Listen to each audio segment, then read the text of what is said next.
Hi viewers, welcome to our channel. ప్రస్తుతం మనతో పాటు దాము బాలాజీ గారు సీనియర్ జర్నలిస్ట్ ఉన్నారు. వారితో ఒకసారి మాట్లాడదాం. సార్ నమస్కారం. నమస్తే. సార్, ఒక టీడీపీ నేతను అతి దారుణంగా చంపేశారు ఆంధ్రప్రదేశ్లో. ఇది ఇప్పుడు ఆంధ్రప్రదేశ్ రాష్ట్ర వ్యాప్తం కూడా సంచలనం క్రియేట్ చేసింది. అతను లోకేష్ గారికి ప్రియమైన అనుచరుడని కూడా చెప్తున్నారు. మరి ఇష్యూలో అసలు ఏం జరిగింది, ఎవరు చంపారు, ఎందుకు చంపారు, మరి టీడీపీ నుంచి రెస్పాన్స్ ఏ విధంగా ఉంది సార్ దీని పట్ల? ఆంధ్రప్రదేశ్లో ఈ మధ్యకాలంలో రాజకీయ హత్యలు కూడా బాగా పెరుగుతున్నాయి. మొన్ననే మనం అనంతపురం రాప్తాడు మండలంలో హత్య వైసీపీ నాయకుల్ని తెలుగుదేశం వాళ్ళు దారుణంగా చంపారు. ఇప్పుడు ఇక్కడ ఒంగోలులో ఒక తెలుగుదేశం నాయకుడిని చంపేశారు. సో కత్తులతో పొడిచి దారుణంగా చంపేశారు. ఇతను లోకేష్కి చాలా ప్రియమైన అనుచరుడు అని చెప్తున్నారు.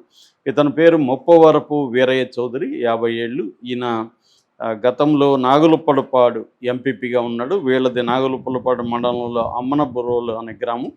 సో తను రాజకీయాల్లో బాగా చురుగ్గా ఉంటాడు. ముఖ్యంగా లోకేష్తో బాగా క్లోజ్ అని చెప్తున్నారు. లోకేష్ యువగలం జరిగినప్పుడు కూడా ఈయన క్రియాశీలకంగా అక్కడ పాల్గొన్నాడు.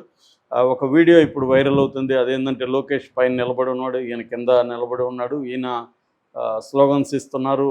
ఈయనకు అడ్డుగా ఇంకొకరు ఉంటే లోకేష్ పదే పదే వంగి ఇతనికి అడ్డుగా ఉన్న అతని పక్కకు దోస్తున్నాడు. ఈయన కనబడాలి కెమెరా కానీ. సో అంత ఆయన్ని అంత కేర్ తీసుకొని ఆయన పట్ల శ్రద్ధ తీసుకుంటున్నాడు అనేది మనకు అర్థమవుతుంది.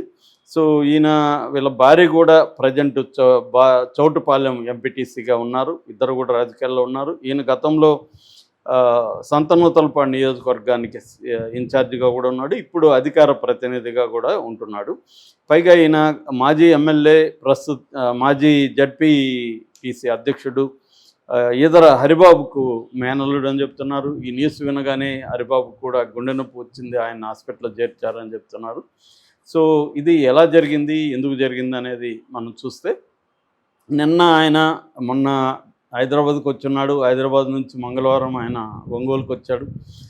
వచ్చినాక వాళ్ళ ఆఫీస్ ఉంటుంది. ఈయన 2 రకాల వ్యాపారాలు ప్రధానంగా చేస్తుంటాడు. ఒకటేమో మద్యం సిండికేట్ మెంబర్. ఈయన మద్యం సిండికేట్లో ఉండే అనేక షాపుల్ని ఏలంలో పాడుకోవడం, దాన్ని వీళ్ళ సిండికేట్లో ఉండే వాళ్ళే తీసుకోవడం, అలాంటివి చేస్తారు. మద్యం సిండికేట్ మెంబరు. రెండవది చాలా కాలం నుంచి రియల్ ఎస్టేట్ కూడా ఈయన చేస్తుంటారు. ఈ 2 యాక్టివిటీలో, బిజినెస్ యాక్టివిటీకి సంబంధించి ఈయన ఆఫీసు ఉంది. మంగమూరు జంక్షన్లో పద్మా టవర్స్ అనే దాంట్లో ఈయన ఆఫీసు ఉంది. రెవెన్యూ కాలనీ అంటారు దాన్ని. సో ఈ రెవెన్యూ కాలనీలో ఉండే ఈ పద్మా టవర్స్లో ఈయన ఆఫీస్లో ఉన్నాడు. 7:30 ఆ ప్రాంతంలో రాత్రి ఒక మొత్తం 8 మంది అని చెప్తున్నారు. 7:35కి 8 మంది. అందులో 3 హిందీలో మాట్లాడుతున్నారు, 5 మంది తెలుగులో మాట్లాడుతున్నారు. 3 కూడా 8 మంది కూడా మొత్తం 3 బైకులు వేసుకుని వచ్చారు. అందరూ కూడా కర్చీపులు కట్టుకున్నారు ముఖానికి, ఐడెంటిటీ కనబడకుండా. అందులో 3 ఆఫీసులోకి వెళ్ళి ఈయన్ని వెళ్ళగానే ఈయన్ని కత్తులు అవి తీసి కత్తులతో ఈయన్ని దారుణంగా పొడిచారు. మొత్తం బాడీలో 43 కత్తిపోట్లు ఉన్నాయని చెప్తున్నారు. పొడిచి చనిపోయినాడని చూసుకున్న తర్వాత వాళ్ళు బయటకు వచ్చారు. అప్పటికి ఆఫీస్ బాయ్ ఒకడే ఉన్నాడు. ఆఫీస్ బాయ్ గట్టి గట్టి కేకలేస్తే పక్కన ఉన్న వాళ్ళు, ఒక కుర్రవాడు పక్క ఆఫీసు నుంచి రావడంతో వీళ్ళు కత్తులు చూపించి అతను కూడా బెదిరించి అతన్ని ఆపేసి అక్కడే వీళ్ళు పారిపోయారు. ఎంత వేగంగా వచ్చి అటాక్ చేసి పొడిచి చేశారో అంతే వేగంగా కూడా పారిపోయారు. సో దీని తర్వాత పోలీసులకు ఇన్ఫర్మేషన్ వచ్చింది. పోలీసులు వచ్చారు. దీంట్లో ఇది తెలుగుదేశం నాయకుడు కాబట్టి ఇమ్మీడియట్గా లోకేష్ స్పందించాడు, చంద్రబాబు స్పందించాడు, ఢిల్లీ నుంచి అనిత స్పందించింది. అనిత ఎస్పీ దామోదర్కి ఫోన్ చేసి దీన్ని ఇమ్మీడియట్గా సీరియస్గా తీసుకోమని చెప్పింది. దాంతో పోలీసులు రంగంలో దిగారు. స్వయంగా ఎస్పీ దామోదర్ స్పాట్లోకి వచ్చాడు. ఆయన ఆధ్వర్యంలో మొత్తం సిటీని, ఆ టౌన్ని కార్డన్ ఆఫ్ చేశారు. కార్డన్ ఆఫ్ అంటే ప్రతి టౌన్ నుంచి బయటకు వెళ్ళే ప్రతి రోడ్డు, ప్రతి దారిని వాళ్ళు పోలీసులు క్లోజ్ చేసి సెర్చ్ చేసి పంపిస్తున్నారు. అట్లాగే సీసీటీవీలు ఫుటేజ్ కలెక్ట్ చేశారు. సాక్షులతో, అక్కడ ఉన్న కొంతమంది చూసిన వాళ్ళతో మాట్లాడుతున్నారు. తర్వాత ఫోరెన్సిక్ టీం వచ్చి మొత్తం కలెక్ట్ చేసుకునేది మెటీరియల్ అక్కడ. సో అట్లాగే వీళ్ళు బీహారీ వాళ్ళు అనే డౌట్ అయితే చాలామందికి ఉంది. వాళ్ళ హిందీ అలాగా ఉందని అక్కడ విన్న వాళ్ళు చెప్తున్నారు. అందుకని హోటల్స్ ఎక్కడైనా వీళ్ళు స్టే చేసి ఉండే అవకాశం ఉందని చెప్తున్నారు. సో పోలీసులు ఇప్పటివరకు చెప్తున్న దాని ప్రకారం ఇది రాజకీయ హత్య కాకపోవచ్చు, మద్యం సిండికేట్లో ఈయన గొడవలు ఉన్నాయి, ఆ గొడవల్లో నుంచి మద్యం సిండికేట్ వాళ్ళే ఈయన చంపుండొచ్చు. ఇది వైసీపీకి టీడీపీకి మధ్య ఉన్న రాజకీయ కక్షలో భాగంగా జరగలేదు ఈ హత్య. ఇది ఈయన వ్యాపారానికి సంబంధించిన ప్రత్యర్థులే చంపుంటారు, అది కూడా సుపారీ ఇచ్చి చంపించారు.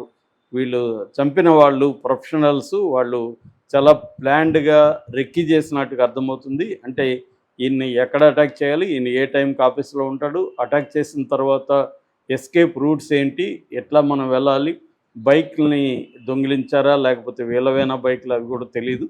సో ఈ విషయాలు అన్నీ కూడా తెలియాల్సి ఉంది. ముందుగా హంతకులను పట్టుకుంటే దాని తర్వాత వీళ్ళని ఎవరు నియమించారు, ఎవరు పెట్టుకున్నారు, ఎందుకు హత్య చేశారు, ఇవన్నీ కూడా తర్వాత బయటకు వస్తాయని. సో దీని మీద ఇప్పుడు లోకల్గా ఉన్న వైసీపీ నాయకులు కూడా ఖండిస్తున్నారు. గతంలో కూడా తెలుగుదేశానికి సంబంధించి ఈ ఏరియాలోనే తోట చంద్రయ్య కావచ్చు, గిరినాథ్ చౌదరి ఇలాంటి వాళ్ళని కూడా చంపేశారు. అప్పుడు తోట చంద్రయ్య లాంటి హత్యల్లో వైసీపీ హస్తం ఉందని కూడా చెప్తున్నారు. ప్రధానంగా వైసీపీ వాళ్ళని తెలుగుదేశం వాళ్ళు చంపడం జరుగుతూ ఉంది, తెలుగుదేశం వాళ్ళు వైసీపీ వాళ్ళు కూడా చంపడం జరుగుతుంది. అంటే ఈ గత 5 ఏళ్లలో వైసీపీ దగ్గర బాధలు పడిన వాళ్ళు రిటాలియేట్ చేస్తున్నారు. కొన్ని చోట్ల వైసీపీ వాళ్ళు పారిపోవడం, లేకపోతే సరెండర్ అయిపోవడం, లేకపోతే ఈ పార్టీలో చేరిపోవడం జరుగుతుంది. అలాగే వాళ్ళని రక్షించుకుంటున్నారు. కొన్ని చోట్ల వైసీపీ స్ట్రాంగ్గా ఉన్న చోట్ల వాళ్ళు తిరుగుబాటు చేసి వాళ్ళు రెబల్గా మారి వాళ్ళు వైలెంట్ అయిపోయి తెలుగుదేశం వాళ్ళని చంపుతున్న పరిస్థితి కూడా మనకు కర్నూలులో కూడా చూసాం, నంద్యాలలో. సో ఇలాగా ఇప్పుడు ఈయన్ని చంపిన వాళ్ళు ఎవరు ఏంటి అనేది పట్టుకోవాల్సిన అవసరం అయితే ఉంది. అంటే ఈ 10 నెలల్లో లా అండ్ ఆర్డర్ సిచ్యువేషన్ ఆంధ్రప్రదేశ్లో బాగా దిగజారుతున్నట్టయితే కనబడుతుంది. అంటే ఒకవైపు హత్యలు జరుగుతున్నాయి, స్త్రీల మీద అత్యాచారాలు చాలా దారుణంగా ఉన్నాయి, పిల్లల మీద, స్త్రీల మీద. సో మరోవైపు రాజకీయ ఆకక్షలతో కూడా అక్కడ ఉడికిపోయే అవకాశం కనిపిస్తుంది. సో దీని మీద ఇప్పుడు తెలుగుదేశం వాళ్ళు అయితే ఎవరు కూడా వైసీపీ వాళ్ళు చంపారని కానీ ఇంకోటి కానీ ఆరోపణ అయితే చేయట్లేదు. కానీ సీరియస్గా తీసుకోవాలి ఈ హత్యను. ఎందుకంటే ఇతను లోకేష్కి చాలా ఇష్టమైన వ్యక్తి. లోకేష్ దాంట్లో కూడా చెప్పాడు, తను చాలా దగ్గరగా ఉంటాడు, నాకు చాలా యాక్టివ్గా ఉంటారు, ఆయనకి ఎంతో రాజకీయ భవిష్యత్తు ఉంది, అట్లాంటి వాడిని చంపేశారనేది అతను అధికార ప్రతినిధిగా అనేక టీవీ ఛానళ్ళు, అనేక ఫోరమ్స్లో కూడా గట్టిగా మాట్లాడడం అనేది కూడా జరుగుతుంది. అయితే అతను మద్యం సిండికేట్లో భాగంగా కొంతమందిని ఎనిమీస్గా చేసుకున్న మాట కూడా వాస్తవమే అని చెప్తున్నారు. ఎందుకంటే మామూలుగా మనకి ఎక్కువగా ల్యాండ్, లేకపోతే మద్యం, లేదా వైవాహికేతర సంబంధాలు, ఈ 3 అంశాలు ప్రధానంగా హత్యలు జరగడం అనేది మనం చూస్తుంటాం. రాయలసీమలో అంటే అది ఫ్యాక్షన్ అంటారు దాన్ని. ఫ్యాక్షన్ కూడా మళ్ళీ ఈ కారణాలే ప్రధానంగా ఉంటాయి. అక్కడ ఎక్కువగా ఆర్థిక కారణాలు ఉంటాయి, కాంట్రాక్టులు కావచ్చు, లేకపోతే ఇట్లా సిండికేట్లో మద్యం కావచ్చు, రియల్ ఎస్టేట్లో గొడవలు కావచ్చు, ఇవి ప్రధానంగా మనకి అక్కడ కనబడుతుంటాయి. అంటే ఒక ఆర్గనైజ్డ్ క్రైమ్ అనేది ఈ ఏరియాలో ఎక్కువగా కనిపిస్తుంది. ముఖ్యంగా ఆర్థిక కారణాలు లేకుండా ఆర్గనైజ్డ్ క్రైమ్ అనేది ఉండదు. అవి కాకుండా మామూలుగా ఇండివిజువల్స్ హత్యలు అనేవి మనకి ఎక్కువగా ఈ సోకాల్డ్ అక్రమ సంబంధాల వల్ల జరుగుతాయి. బట్ ఆర్గనైజ్డ్ క్రైమ్ ఎప్పుడు కూడా దాని వెనుక ఆర్థిక కారణాలు బలంగా ఉంటాయి. బిజినెస్ల్లోనో లేకపోతే ఇట్లా సిండికేట్లను తమకు అడ్డుగా ఉన్నారు, తమను ఇబ్బంది పెడుతున్నారు అనేది అడ్డు తొలగించుకోవడం వాళ్ళు చేసేది. వాళ్ళు అన్నిటికీ ప్రిపేర్ చేస్తారు. వాళ్ళకి తెలుసు మనం దొరుకుతామని, దొరికితే జైలుకి పోతామని తెలుసు, దానికి ప్రిపేర్ అయ్యి ఉంటారు. సో ఇవన్నీ కూడా ఆర్గనైజ్డ్ క్రైమ్ వాళ్ళు ఏంటంటే అన్నీ కూడా లెక్కలేసుకుంటారు, దేనికి ఎంత ఖర్చు అవుతుంది, దీనివల్ల మనకేం లాభం, ఇవన్నీ కూడా చూసుకుంటారు. అలాగే ఫ్యాక్షన్లు అయితే మనం వీళ్ళని చంపితే వాళ్ళు ఎవరున్నారు, మళ్ళీ మనల్ని చంపే అవకాశం ఉంది, ఇవన్నీ కూడా లెక్కలేసుకునే వాళ్ళు దానికి ప్రిపేర్ అయ్యి చేస్తుంటారు. వీళ్ళు కూడా అంత ఆర్గనైజ్డ్గానే చంపినట్టుగా మనకు అర్థమవుతుంది. దీన్ని వీళ్ళు ఎలా బ్రేక్అవుట్ చేసి దీన్ని దోషుల్ని ఎంత స్పీడ్గా పట్టుకుంటారు అనేది మనం చూడాలి. Okay sir, thank you so much sir.